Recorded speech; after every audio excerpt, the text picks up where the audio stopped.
ಗದಗ ಜಿಲ್ಲೆ ರೋಣ ವಿಧಾನಸಭಾ ಕ್ಷೇತ್ರದ ಶಾಸಕರಾದ ಸನ್ಮಾನ್ಯ ಶ್ರೀ ಜಿಎಸ್ ಪಾಟೀಲ್ ಅವರಿಗೆ ಸಚಿವ ಸ್ಥಾನ ನೀಡಬೇಕೆಂದು ವಿವಿಧ ಮಠಾಧೀಶರಿಂದ ಪತ್ರಿಕಾಗೋಷ್ಠಿ. 40 ವರ್ಷಗಳ ಕಾಲ ಸುದೀರ್ಘವಾಗಿ ಕಾಂಗ್ರೆಸ್ ಪಕ್ಷದ ನಿಷ್ಠಾವಂತ ನಾಯಕರಾಗಿ ಹಗಲಿರುಳು ಸೇವೆ ಸಲ್ಲಿಸುತ್ತಾ ಬಂದಿದ್ದಾರೆ. ಇಂತಹ ವ್ಯಕ್ತಿಗೆ ಸಚಿವ ಸ್ಥಾನ ಕೊಡಲೇಬೇಕು, ಕೊಡದಿದ್ದರೆ ವಿಧಾನಸಭಾದವರೆಗೂ ಎಲ್ಲಾ ವಿವಿಧ ಮಠಾಧೀಶರು ಉಗ್ರವಾದ ಹೋರಾಟವನ್ನು ಮಾಡಬೇಕಾಗುತ್ತದೆ ಎಂದು ಸರ್ಕಾರಕ್ಕೆ ಎಚ್ಚರಿಕೆಯನ್ನು ನೀಡಿದರು. ಇದೇ ಸಂದರ್ಭದಲ್ಲಿ ಪರಮಪೂಜ್ಯ ಶ್ರೀ ಶಿವಶರಣ ಗದಿಗೆಪ್ಪ ಅಜ್ಜನವರು, ಶ್ರೀ ಮರಳುಸಿದ್ದೇಶ್ವರ ಪುಣ್ಯಾಶ್ರಮ ಕುಕನೂರು ಇಟಗಿ, ಪರಮಪೂಜ್ಯ ಶ್ರೀ ಶಿವಮಣಿ ಸ್ವಾಮೀಜಿ ಸದ್ದಮ್ಯ ಪೀಠ ಹರ್ಲಾಪುರ ಲಕ್ಕುಂಡಿ, ಹಜರತ್ ಸೈಯದ್ ಸುಲೇಮಾನ್ ಸಾವಲಿ ದರ್ಗಾ ಅಜ್ಜನವರು ರೋಣ, ಶ್ರೀ ಮರಳುಸಿದ್ದೇಶ್ವರ ಸ್ವಾಮೀಜಿ ಮಠ ಸವಡಿ, ಶ್ರೀ ದಿವಾನ್ ಶರೀಫ್ ಗುರು ಮುರುಗೇಂದ್ರ ಶಿವಯೋಗಿಗಳು ಮುರುಗೇಂದ್ರ ಶಾಂತಿಧಾಮ ಅನುಭವ ಮಂದಿರ ಅಸೂಟಿ, ಪರಮಪೂಜ್ಯ ಶ್ರೀ ಬಸವರಾಜ ಶರಣರು ಮುಗಳಖೋಡ, ಎಲ್ಲ ಲಿಂಗ ಶಾಖಾ ಮಠ ಅಬ್ಬಿಗೇರಿ, ಪರಮಪೂಜ್ಯ ಶ್ರೀ ಹುಚ್ಚಯ್ಯ ಸ್ವಾಮೀಜಿ ಮರುಳಸಿದ್ದೇಶ್ವರ ಮಠ ಲಕ್ಕುಂಡಿ, ಪರಮಪೂಜ್ಯ ಶ್ರೀ ಚಂದ್ರಶೇಖರಯ್ಯ ಹಿರಮಠ ಸವಡಿ, ಶ್ರೀ ಬುದ್ಧೇಶ್ವರ ಸ್ವಾಮಿ ಮಠ, ವಿಶ್ವನಾಥ ಸ್ವಾಮೀಜಿ ರೋಣ ಸೇರಿದಂತೆ ಅಪ್ಪು ಗಿರೆಡ್ಡಿ, ರಾಜಣ್ಣ ಪಲ್ಯದ, ಗದಿಗೆಪ್ಪ ಕೆರೆಸೂರ, ಅಸ್ಲಾಂ ಕೊಪ್ಪಳ, ಯಲ್ಲಪ್ಪ ಕೆರೆಸೂರ, ಆನಂದ ಚಂಗಳಿ ಹಾಗೂ ಕಾಂಗ್ರೆಸ್ ಪಕ್ಷದ ಕಾರ್ಯಕರ್ತರು ಈ ಸಂದರ್ಭದಲ್ಲಿ ಉಪಸ್ಥಿತರಿದ್ದರು. ವರದಿ ರುದ್ರಪ್ಪ ಹೆಬ್ಬಳ್ಳಿ, ಎನ್ಕೆಎಸ್ ಟಿವಿ 4 ರೋಣ. ಸೇವೆ ನಮ್ಮ ಮಾನ್ಯ ಜೆ.ಎಸ್. ಪಾಟೀಲ್ ಸಾಹೇಬರದು ಆಗಿದೆ. ಹೀಗಾಗಿ ನಮ್ಮ ರೋಣ ತಾಲೂಕಿನ ಪ್ರತಿಯೊಂದು ಹಳ್ಳಿಗಳು ಇರ್ಬೋದು, ಅಭಿವೃದ್ಧಿ ಇರ್ಬೋದು, ಸಾಕಷ್ಟು ಅಭಿವೃದ್ಧಿ ಕಾರ್ಯಗಳನ್ನು ಮಾಡ್ತಾ ಇದ್ದಾರೆ.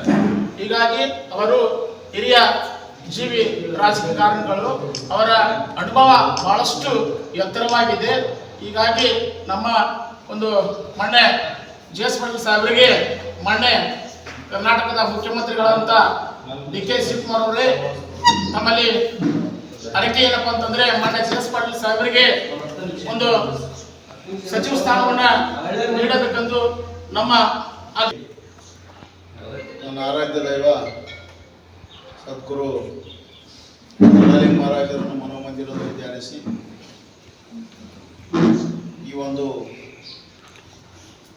ರೋಣ ಕ್ಷೇತ್ರದ ಶಾಸಕರು ಹಾಗೂ ಸಾವಿರ ಕೆರೆ ಸರ್ದಾರರು ಆದಂಥ ಶ್ರೀಮಾನ್ ಹಿರಿಯ ಜೀವಿಗಳು 4 ಬಾರಿ ಈ ಕ್ಷೇತ್ರವನ್ನು ಪ್ರತಿನಿಧಿಸಿ ಗೆದ್ದಂಥ ಜನಪರ ನಾಯಕ ಅನ್ನಲಿಕ್ಕೆ ತಪ್ಪಾಗಲಿಕ್ಕಿಲ್ಲ. ಈಗ ಅವರಿಗೆ 79 ವಯಸ್ಸಾದರೂ ಸಹಿತ ಒಬ್ಬ ಸಣ್ಣ 29 ವಯಸ್ಸಿನವ್ರು ಎಷ್ಟು ಕೆಲಸ ಮಾಡ್ತಾರ ಅದಕ್ಕಿಂತಲೂ 10 ಪಟ್ಟು ಕೆಲಸ ಮಾಡ್ತಕ್ಕಂಥ ಸಾಮರ್ಥ್ಯವುಳ್ಳಂಥ ಒಬ್ಬ ನಾಯಕ ಇವತ್ತು ನಮ್ಮೆಲ್ಲರಿಗೆ ಸಿಕ್ಕಿದ್ದು ಪುಣ್ಯ ಅನ್ಸಕತ್ತೀವಿ. ಹಾಗಾಗಿ ಡಿ.ಕೆ. ಶಿವಕುಮಾರ್ ಅವರೇ ಇಂಥ ಒಂದು ನಾಯಕ ಗದಗ ಜಿಲ್ಲಾ ಕಾಂಗ್ರೆಸ್ ಸಮಿತಿ ಅಧ್ಯಕ್ಷರಾದ ನಂತರ ಅವರು 3-4 ಸೀಟುಗಳನ್ನು ಸಹಿತ ಕೆಲಸ ಕಾರಣೀಭೂತರಾದಂಥ ಶ್ರೀ ಜಿ.ಎಸ್. ಪಾಟೀಲ್ ಸಾಹೇಬರಿಗೆ ತಾವು ಈ ಒಂದು ಮಂತ್ರಿ ಪದವಿಯನ್ನು ಕೊಡಬೇಕಾಗಿ ನಾವೆಲ್ಲ ಸ್ವಾಮೀಜಿಗಳು ಮುಂದೆ ಬರ್ತಕ್ಕಂಥ ದಿನಗಳಲ್ಲಿ ಈ ರೀತಿ ನೀವು ಮಾಡ್ತಾ ಹೋದರೆ ಒಂದು ಮನತಾಯಿ ಧೋರಣೆ 40 ವರ್ಷ ಇವತ್ತು 40-50 ವರ್ಷ ಆದರೂ ಸಹಿತ ರೋಣ ಕ್ಷೇತ್ರಕ್ಕೆ ಕಾಂಗ್ರೆಸ್ ವತಿಯಿಂದ ಮಂತ್ರಿ ಸ್ಥಾನ ಇದುವರೆಗಾದ್ರೂ ಸಿಕ್ಕಿಲ್ಲ. ಅದು ಸಿಗಬೇಕಾಗಿತ್ತಂದ್ರೆ ನಮ್ಮ ಜಿ.ಎಸ್. ಪಾಟೀಲ್ ಸಾಹೇಬರಿಗೆ ಮಾತ್ರ ಸಿಗಬೇಕು. ಎಡತನಲ್ಲಿ ತಾವು ಈ ಒಂದು ಮಂತ್ರಿ ಪದವಿ ಕೊಡಲೇಬೇಕು.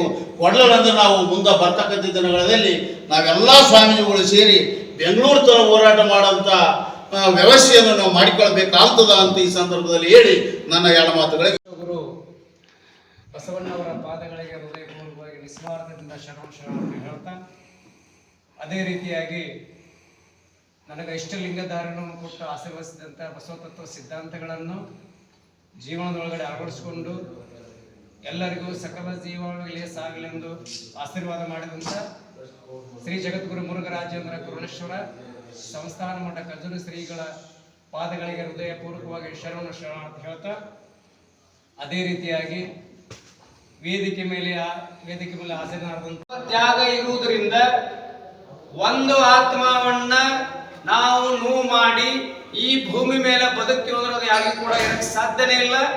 ಇವತ್ತು ದಿವಸ ನಾವೆಲ್ಲ ಮಠಾಧೀಶರಲ್ಲಿ ಬಂದು ಕುಂತಿರುವುದು ಅಥವಾ ಈ ಪ್ರೆಸ್ ಮೀಟ್ ಮುಖಾಂತರವಾಗಿ ಒಂದು ಒಳ್ಳೆಯ ಸಂದೇಶ ಕೊಡ್ತಾ ಇರುವುದು ನಮಗೋಸ್ಕರ ನಾವು ಯಾರು ಶ್ರೀಗಳು ಯಾರು ಬಂದಿಲ್ಲ ಇಲ್ಲಿ. ನಮಗಿಂತ ನಮಗೆ ಪ್ರೀತಿ ವಿಶ್ವಾಸ ಒಂದು ತುತ್ತು ಪ್ರಸಾದ ಕೊಡ್ತಕ್ಕಂಥ ಭಕ್ತರಿಗೆ ಅವ್ರಿಗೆ ಅನುಕೂಲತೆ ಆಗಲಿ, ಪ್ರತಿಯೊಬ್ಬರಿಗೆ ಕೂಡ ಒಳ್ಳೇದಾಗಲಿ ಅನ್ನೋ ಕಾರಣಕ್ಕೋಸ್ಕರವಾಗಿ ಮಾನ್ಯ ಡಿ ಕೆ ಶಿವಕುಮಾರ್ ಮಾನ್ಯ ಮುಖ್ಯಮಂತ್ರಿಗಳೇ ನಮ್ಮ ರೋಣ ತಾಲೂಕಿಗೆ MLA ಆದ ಶ್ರೀಯುತ JS ಪಾಟೀಲ್ ಅವರಿಗೆ ಸಚಿವ ಸ್ಥಾನ ನೀವು ನೀಡದಿದ್ದರೆ ಮುಂಬರುವ ದಿನಮಾನಗಳಲ್ಲಿ ನಾವು ಇಲ್ಲಿ ಎಷ್ಟು ಸ್ವಾಮೀಜಿಯವರು ಕೂತು ಶ್ರೀಗಳು ಕೂತು ನಾವು ಮಾತಾಡ್ತಾ ಇದ್ದೀವಿ, ನೀವು ಸಚಿವ ಸ್ಥಾನ ನೀಡದಿದ್ದರೆ ನಮ್ಮ ಆತ್ಮದೊಳಗಡೆ ನೋವಾಗ್ತದೆ ನಮಗೆಲ್ಲರಿಗೂ ಕೂಡ. ಆ ನೋವನ್ನ ಮುಂದಿನ ದಿನಮಾನಗಳಲ್ಲಿ ಎದುರಿಸುವಂತ ಟೈಮ್ ಎಲ್ಲರಿಗೂ ಬರ್ತದೆ. ಕಾವೇ ಧರಿಸಬೇಕಾದ್ರೆ ಈ ಭೂಮಿ ಮೇಲೆ ಅದಕ್ಕೆ ವಿಶ್ವಗುರು ಬಸವಣ್ಣ ಅವ್ರು ಹೇಳ್ತಾರ ಏನಪ್ಪಾ ಅಂತಂದ್ರೆ, ಬಯಸಿ ಬಂದಿದ್ದು ಅಂಗಭೋಗ, ಬಯಸಲಾರದೆ ಬಂದಿದ್ದು ಲಿಂಗಭೋಗ ಅಂತೇಳಿ.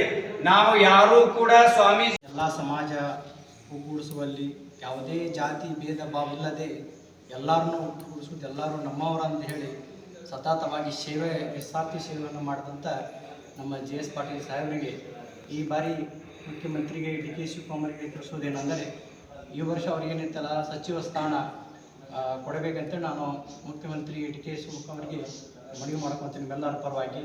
ಮತ್ತು ಇಲ್ಲಿ ಯಾರು ಕರೆದಿಲ್ಲ, ಅವ್ರ ಮ್ಯಾಗ ಅಭಿಮಾನ ಇಟ್ಕೊಂಡು ಬಂದೀವಿ. ಅದಾರಿ ಎಲ್ಲ ಪೂಜೆಗಳು ಬರ್ಬೇಕಾದ್ರೆ ಅವ್ರ ಮ್ಯಾಗಿಂತ ಅಭಿಮಾನದಿಂದ ಬಂದೀವಿ. ಅದಕ್ಕೆ ಈ ಸಚಿವ ಸ್ಥಾನ ಅವರಿಗೆ ಸಿಗಬೇಕಂತ ಹೇಳಿ ನಾನು ಡಿ ಕೆ ಶಿವಕುಮಾರ್ ಮುಖ್ಯಮಂತ್ರಿಗಳಿಗೆ ಮನವಿ ಮಾಡ್ಕೊತಾ ಇದ್ದೇನೆ. ಸತತ 5ನೇ ಸಲ, ಈ 4ನೇ ಸಲ ಅಂದರೆ 5ನೇ ಸಲ MLA ಆಗಿ ಬಂದಂಥ ಒಂದು ಸಾಹೇಬರಿಗೆ, ಯಾಕಂದರೆ ಆ ಮನೆತನ ಒಂದು ಆ ಪಕ್ಷಕ್ಕಾಗಿ ದುಡ್ಕೊಂಡು ಬಂದಂಥ ಒಂದು ಸ್ಥಾನ. ಹಾಗಾಗಿ ಇವತ್ತು ನೋಡು ಎಲ್ಲ ಕಡೆಗೂ 24 ವಯಸ್ಸು ಅವರಿಗೆ, 79 ಅಂಥವ್ರು ಇವತ್ತು ಸಣ್ಣ ಹುಡುಗ ಕೆಲಸ ಮಾಡಿದಂಥ ಮಾಡ್ತಾರೆ. ದಯವಿಟ್ಟು ಇದಕ್ಕೆ ಡಿ ಕೆ ಶಿವಕುಮಾರ್ ಅವರು ಈ ಎಲ್ಲರೂ ಏನೊಬ್ಬ MLA ಕಷ್ಟಪಟ್ಟು MLA ಆಗ್ತಾನೆ, ಆ ಥರ ಎಲ್ಲರೂ MLA ಆಗಿರ್ತಾರೆ. ಈಗ ಹಿಂದರಿಗೆ ಅದನ್ನು ಅವಕಾಶ ಕೊಟ್ಟು ಪಕ್ಷಕ್ಕೊಂದು ಬಲಪಡಿಸುವಂಥ ವ್ಯವಸ್ಥೆ ಮಾಡಬೇಕು. ಯಾಕಂದರೆ ಸಾಹೇಬರು ಎಲ್ಲರನ್ನೂ ಪ್ರೀತಿ ಗಳಿಸಿ ಇವತ್ತು ಹೇಳಿದರು, 1000 ಕೆರೆ ಸರದಾರ ಅಂತ ಒಂದು ಮಾತನ್ನು ಗುರುಗಳು ಹೇಳಿದರು. ಇಂಥ ಕೆಲಸದೊಳಗೆ ಹಗಲಿರಳ ದುಡಿತಕ್ಕಂಥ ವ್ಯಕ್ತಿ. ನಮ್ಮದು ಕನಸೈತೆ, ಏನೋ ನಮ್ಮ ರೋಣ ತಾಲೂಕಿಗೆ ಒಂದು ಸಚಿವ ಸ್ಥಾನ ಸಿಕ್ಕರೆ ನಂಬರಿಗೆ ಭಾಳ ಹರಸು. ಅದರ ಜೊತೆಗೆ ನಮ್ಮ ಗುರುಗಳು ಎಲ್ಲರ ಆಶೀರ್ವಾದನೂ ಅವ್ರಿಗೆ ಐತೆ ಅಂತ ಹಾರೈಸಿ, ಈ ಪಕ್ಷ ಮುಂದೆ ಏನಾರ ಸಿದ್ಧಾಂತಕ್ಕೆ ಹೋಗ್ಬೇಕಾತಂದ್ರೆ ಈ ಸಾಹೇಬರಿಗೆ ಆ ಸ್ಥಾನ ಕೊಟ್ಟರೆ ಮುಂದೆ ಸಿದ್ಧಾಂತಕ್ಕೆ ಹೋಗ್ತೈತಂತ ನಾವು ಹಾರೈಸಿ, ಮತ್ತು ಒಂದೇಳೆ ಅವರ ಇದನ್ನು ಮಿಕ್ಕಿ ಅವರು ಕೊಡಲಾರದ ಪ್ರಸ್ತುತ ಮುಖ್ಯಮಂತ್ರಿಗಳಾಗಿರುವಂಥ ಡಿ ಕೆ ಶಿವಕುಮಾರ್ ಅವರು ಹೇಳಿರುವ ಹಾಗೆ ಪಕ್ಷದಲ್ಲಿ ಯಾರು ನಿಷ್ಠಾವಂತ ಕಾರ್ಯಕರ್ತರಾಗಿ, ಯಾರು ಬೆನ್ನೆಲುಬಾಗಿ ಪಕ್ಷಕ್ಕೆ ಸದಾಕಾಲ ದುಡಿದಿರುವಂಥ ಶ್ರಮಜೀವಿಗಳಿಗೆ ಮಾತ್ರ ನಾವು ಅವಕಾಶವನ್ನು ಕೊಡ್ತೀವಿ ಅನ್ನುವಂತಹ ಮಾತನ್ನು ಮೊದಲಿಂದಲೂ ಕೂಡ ಅವರು ಹೇಳ್ತಾ ಬಂದಿರುವಂತಹದ್ದು. ಅದು ತಮ್ಮೆಲ್ಲರಿಗೂ ಕೂಡ ಗೊತ್ತಿರುವಂಥ ವಿಷಯ. ಅಂತಹ ಒಂದು ಪಕ್ಷ ನಿಷ್ಠತೆ ಮತ್ತು ಕಾರ್ಯದಕ್ಷತೆ ಜೊತೆಗೆ 40 ವರ್ಷಗಳ ಕಾಲ ಸುದೀರ್ಘ ತಮ್ಮ ರಾಜಕೀಯದ ಒಂದು ಜೀವನವನ್ನು ಸ್ವಯಂ ಆಗಿ ಈ ತಾಲೂಕಿನ ಜೊತೆಗೆ ಅಭಿವೃದ್ಧಿಯ ಜೊತೆಗೆ ತಮ್ಮ ಇಡೀ ಜೀವನವನ್ನು ಈ ಒಂದು ಪಕ್ಷಕ್ಕಾಗಿ ಶ್ರಮವಹಿಸಿದ ದಣಿವರಿಯದ ನಾಯಕರು ಸನ್ಮಾನ್ಯ JS ಪಾಟೀಲ್ ಸಾಹೇಬರು ಅವರಿಗೆ ನಾವು ಎಲ್ಲ ಈ ಒಂದು ತಾಲೂಕಿನ ಒಂದು ಎಲ್ಲ ಬುದ್ಧಿಜೀವಿಗಳಾಗಿರ್ಬೋದು, ಎಲ್ಲ ತಾಲೂಕಿನ ಹಿರಿಯರಾಗಿರ್ಬೋದು, ಅವರ ಒಂದು ಆಶೀರ್ವಾದದೊಂದಿಗೆ ಅವರಿಗೆ ಹೆಚ್ಚಿನ ರೀತಿಯಲ್ಲಿ ಸಚಿವ ಸ್ಥಾನವನ್ನ ಅವರಿಗೆ ನೀಡಬೇಕು ಅಂತ ಈ ಮೂಲಕ ನಮ್ಮೆಲ್ಲರ ಪರವಾಗಿ ಮತ್ತೊಂದು ಸಲ ಮಾನ್ಯ ಮುಖ್ಯಮಂತ್ರಿಗಳವರಿಗೆ ಒಂದು ಮನವಿಯನ್ನು ಸಲ್ಲಿಸುವ ಮೂಲಕ